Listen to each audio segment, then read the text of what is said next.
Here's an all-time favorite house plant for those who have the space. This is Platycerium bifurcatum, which is a really cool staghorn fern.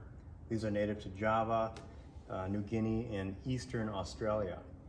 And what they do is, in the wild, they latch onto trees and basically grow these big fronds that kind of stick, the root system of the fronds kind of form a suction cup almost around the tree.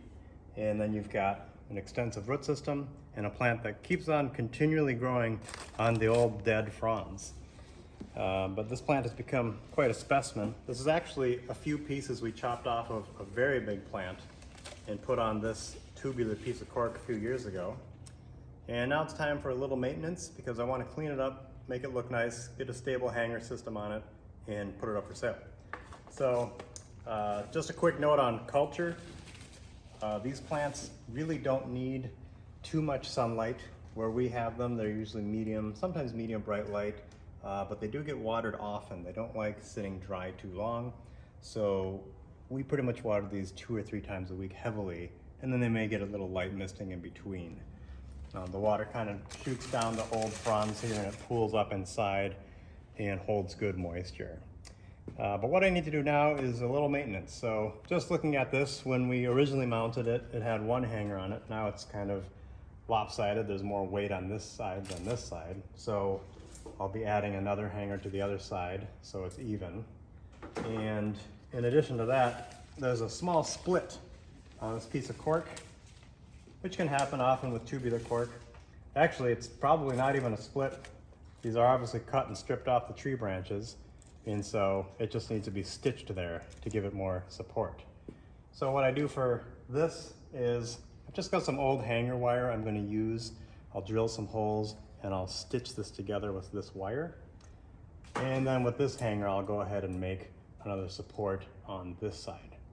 So the reason I want to stitch this together is as this plant continues to grow, it will get heavier and it may pull this apart. And so we want to prevent this log from splitting apart. You can see I've already run wire around the entire circumference, and that was basically to tie on the fronds so they wouldn't move originally when I mounted this on here. This has probably been about 3 years since I've done this. So we're going to go ahead and stitch a couple more of these so that as it gets larger, it's one less thing to worry about.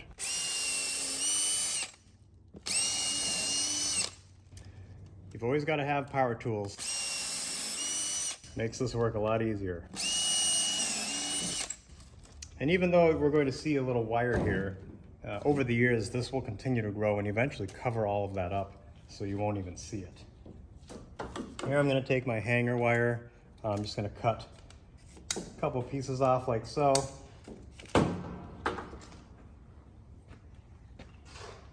And I'll go ahead and thread them through here. Once they're in, we'll pull this down here so you can see the inside. Here we have the wire. You can either twist it together, which sometimes is challenging to do because of space constraints, or you can bend it over to the side like so, and it will pull itself tight the more you turn it in. This is a quick fix. It's a little more stable to tie them together, but I really have never had these fall apart on me either. So there's stitch number 1. You can see I've pulled that gap together. And now I'm going to go ahead and do stitch number 2. This will just give us that extra insurance. 2 is always better than 1 on these larger mounts. Sometimes it takes a little muscle to get it in there tight. Sometimes I'll take a needle nose, grab the center, and push it in even more. Just make sure we get it cleared through. And now, just like we did with the last one, we'll tilt this over, take a look inside, and just do the same process.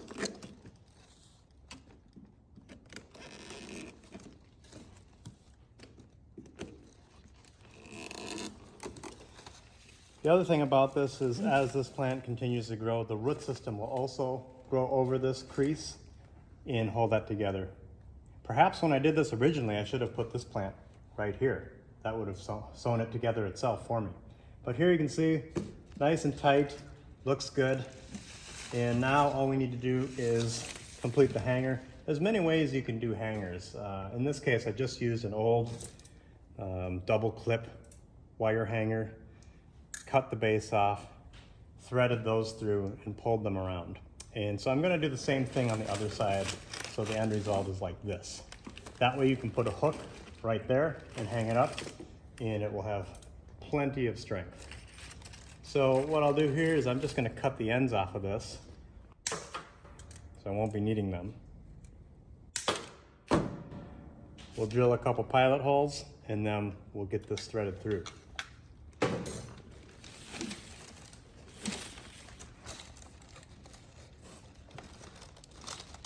You want to give it a little bit of space. I would go 1.5 inches, 2 inches down.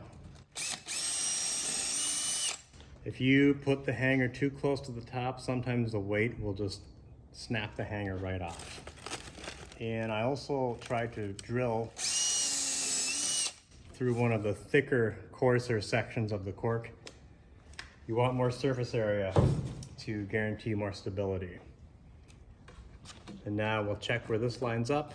Looks like I have to bend it right here. So I'll just hold that so I remember where that is. Put my needle nose around it and bend them 90 degrees. And now we'll get these guys through.